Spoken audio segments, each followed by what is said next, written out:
সময়টা 2019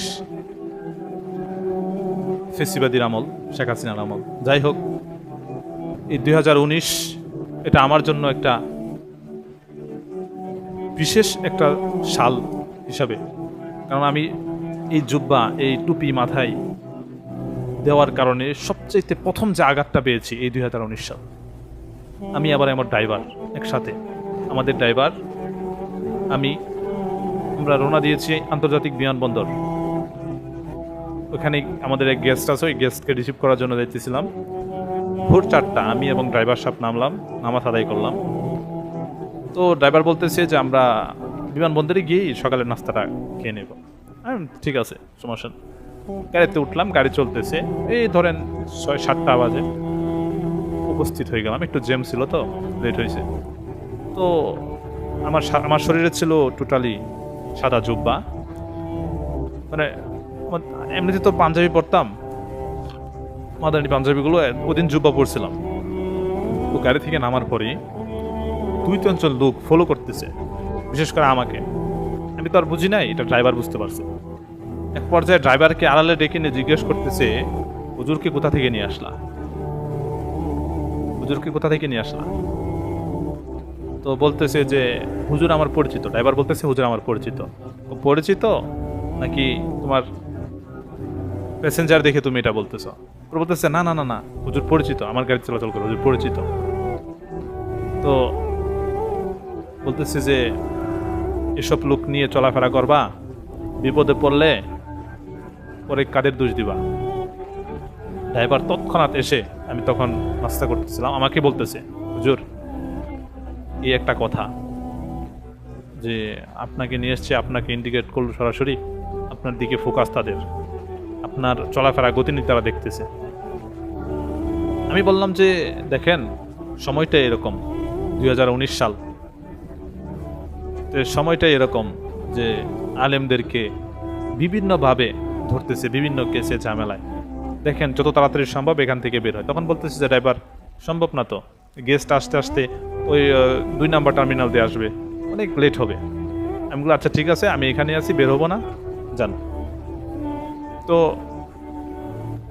মনের মধ্যে একটা খুব খারাপ লাগলো এই বিষয়টা ভেবে, যে আজকে টুপি পাঞ্জাবি পড়ছি দেখি হয়তো এই কথাগুলো শুনতে হইতেছে। তো বিষয়টা খুব খারাপ লাগলো আমার কাছে, যে আজকে সাদা পাঞ্জাবি, জুব্বা, টুপি এগুলোর কারণেই তো শুনতে হচ্ছে। আদার্স যত পাবলিকগুলো যাচ্ছে এদের কত কথা শুনতে হচ্ছে না, বা এরা তো কোনো রকম ফোকাস ওদের উপরে পড়ছে না। দুনিয়া সিজনুল মুমিনি জান্নাতুল কাফের কথাটা মনে পড়ে গেছে তখন। এই দুনিয়াটা মুমিনদের জন্য, মুত্তাকিদের জন্য তো জেলখানা। তো এইভাবে আর কষ্ট মনে নেই। তো গাড়ি দিয়ে আসার সময় গেস্ট ছিল, গেস্টের সামনে ড্রাইভার আমাকে খুব শরম দিচ্ছে, শয়তানি করে বলছে যে আজকে তো ধরা খাইলাম হলে, হুজুরের জন্য আজকে খুব ধরা খাইলাম হলে, আল্লাহ বাঁচাইছে আজকে, এই হুজুরকে নিয়ে আমি আর চলাফেরা করবো না।